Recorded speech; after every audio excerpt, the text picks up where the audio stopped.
So, to begin with, what do you consider to be the three key scientific engineering breakthroughs in haptics over the past 20 years? Well, I mean, the initially, I think the focus was on kinesthetic devices, and that really catalyzed the development of haptic rendering algorithms and development of some interesting applications such as surgical simulation and digital sculpting, right?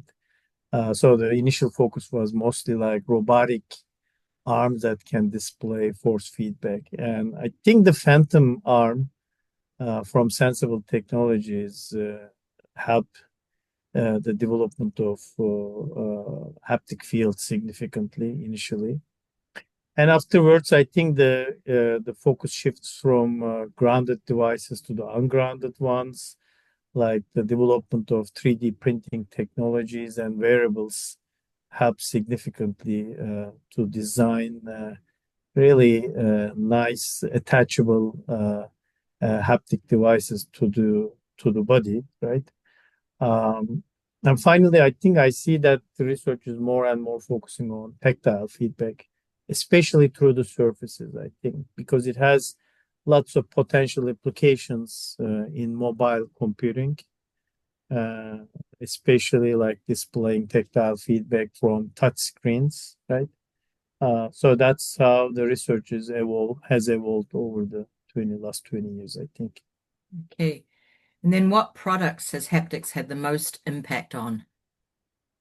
I think like this is an interesting question because the I don't think that we still found the killer application in this domain.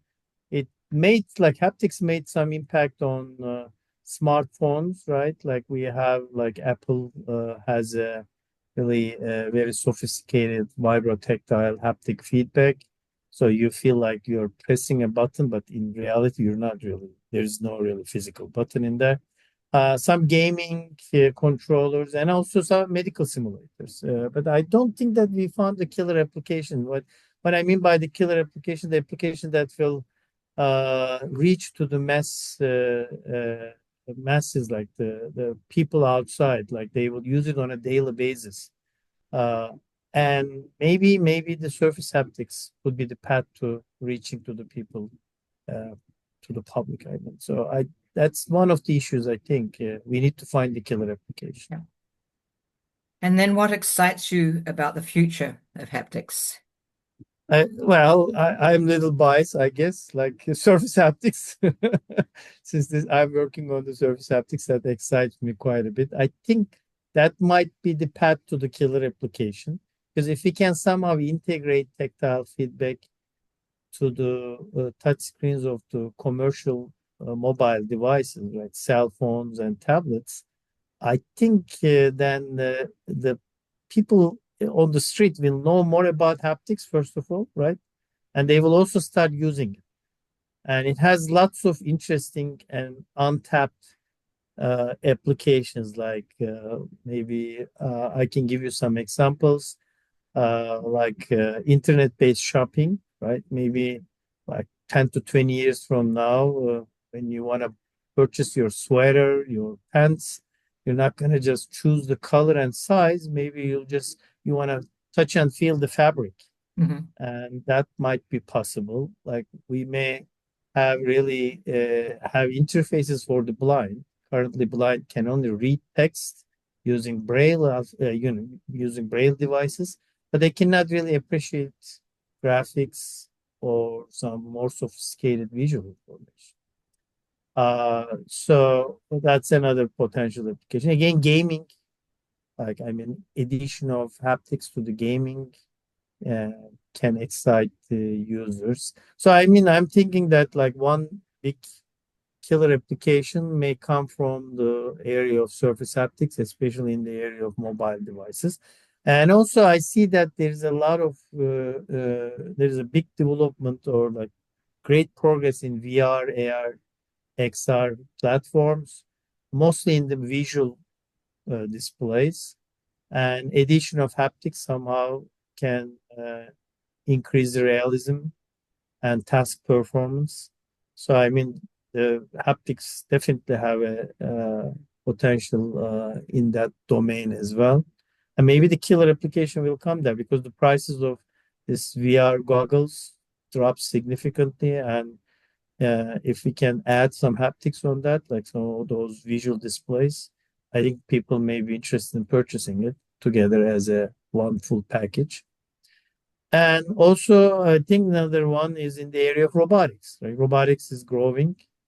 It's a big area. Physical human robot interaction. Haptics is probably the most important modality when humans and robots are physically interacting with each other.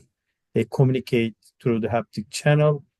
Dexterous manipulation, again, haptics, very, very important. Rehabilitation robotics, right? I think the haptics is important again. Or robotic surgery, remote surgery. Right? We are very well, we know like Da Vinci systems, they don't provide haptic feedback to the operator. And I think that's missing, and it will be very valuable if you add haptics to the robotic systems. Yep. So those are the potential areas that excites me. And then going forward, what challenges do you think the field faces? For me, the biggest challenges are community is small, which I mentioned it earlier. I think we need to increase the size of our community. I think one issue again, like coming back to this killer application, right? If you have a killer application in haptics, more people will know about haptics. I think like if you stop by like 100 people on the street, I don't think many of them will know the term haptics, right? So that's another issue. So we need to educate them. That's a way to path to increase the size of the community. I think that's one big challenge in my opinion, and that's the reason why industry, our size is small. We don't have a killer application. That's the reason why we cannot attract the large industrial funding. I think these are like uh, affecting each other, in my opinion. Okay. And then over the next decade, what is needed for significant improvements in the field? Well, one issue is I think miniaturization and cost reduction of both sensors and actuators, especially in the tactile domain. And I think there is a great progress in that area. I see a lot of interesting papers, like on microfabrication of tactile sensors and also actuators. The advancements in material science will significantly impact on tactile sensors and actuators again. So definitely, I think those domains are significantly impact on development of haptic systems. I am like envisioning like if we have like platforms similar to 3D printing platforms, microfabrication platforms, similar to 3D printing platforms. I think more people will involve developing devices and sensors and actuators. I mean, 3D printing has catalyzed the development of this wearable haptics, and microfabrication platforms could catalyze the development of tactile sensors and actuators, I think. Yep, yep. And then, do you have any suggestions for how we can grow our community and increase its visibility?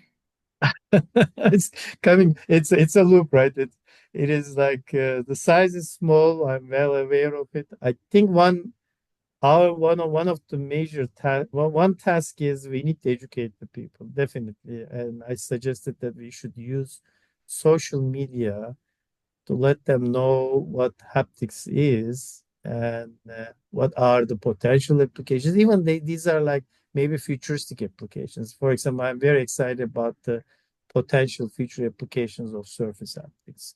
And I envision that it is not restricted to just touch screens. I mean, in maybe 20, 30 years from now, everyday objects will have a tactile sensing and actuation, maybe, right? Even tables, chairs.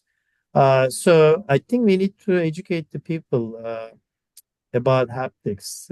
Outreach is important. I think in one of the conferences, I think in 2017, Marcia in Texas, we included like some, if I'm correct, like some high school students or secondary year students, and I could see the excitement in their eyes. And when I do the demos at MIT, also I could see the excitement in the eyes of the young children. I think we should reach to more people. That's what is important to grow the community. And then finally, what advice would you offer to newcomers entering the field today? Oh, that's a tough one because it's a very interdisciplinary field, right? Like people from mechanical engineering, electrical engineering, psychology, computer science are working in here, which is exciting, but it's also not easy to educate yourself. I think a person should have a solid foundation in mechanical design, control systems, electronics, and human perception.